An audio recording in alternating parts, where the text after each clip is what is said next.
mayamda video mata khudol tawjage ngasi phongbasi phongda India gi lengaklon asidi makok ngaoraba telangaga pangkhakni Samerjit British na semlamba ek law order mayam ama adum hinglaga laidi amadi satnari aduga British Constitution of India na yamna mayek sengna extreme law haibasi karino iraga laidi bane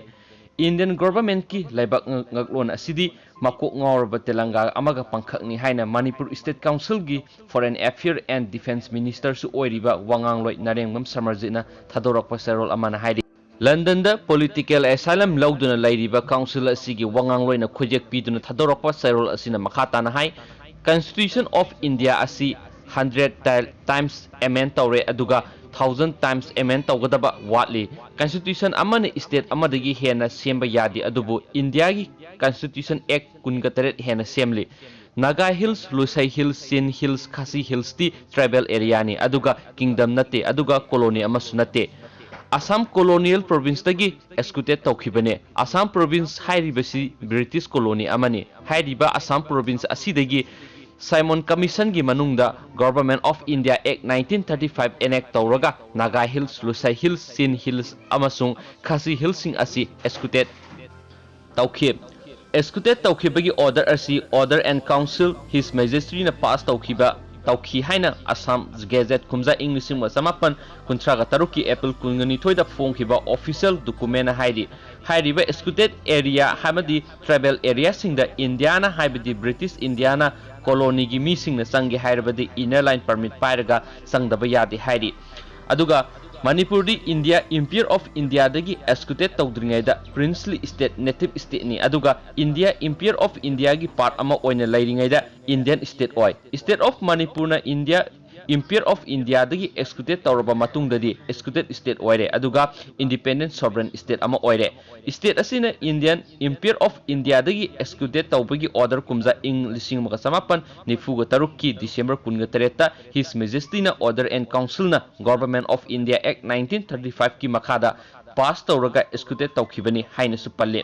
Manipur state kidi permit system amadi passport system animak lairami Indian singna Manipur da sange hairabadi permit system gi makhada sangba yai haibadi Indian singna Nepal da sangbada permit ama pairaga sangba aduga chap mane aduna atoppa nationalist singna Manipur da sange hairabadi passport pairaga paiba mina sangba yai masi Manipur gi permit system amadi passport system Manipur gi gazette ta mayek sengna yauri hairi Manipur gi miyamna Indian government da official amadi legal documents singi matung ina mayek sengna Manipur gi maramda phungdokpa yamna maru oi madu natrabadi Indian government na tawningbata tawbu yaba miyam oina lokhine haujikti official oina de jure government na India gi prime minister da official amadi legal oibisingi mayek sengna thamkhre aikhoi mayam punamak pullaga Indian government ta achumba adu thamnaba honaba matam oire hairi kumza English mo samapan ni phugo tarukki British India gi province singda Assam province yauna pangthokhiba election da Manipur state yaukide maramdi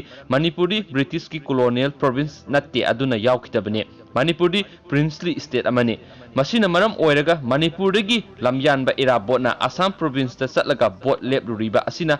mayek laraba khudamni hairi Manipur state asi British colony natte haibi mayek Larab Kudamni, Hausik Power Indian government, Manipur state Kimaramda, official Oiba Aseng Bakang the Bagi Maramdi, British colony the Labor Mio Amatana princely state Kimari Lainabo, official walk Amata British Masana Tanapahandi, Maramasina, Manipur state Kimaramda, Indian government, official document Amata Suna Laite, Adobo, British study Luena Maksuna Lady, Hainesu Mahana, Makatana Fundukli.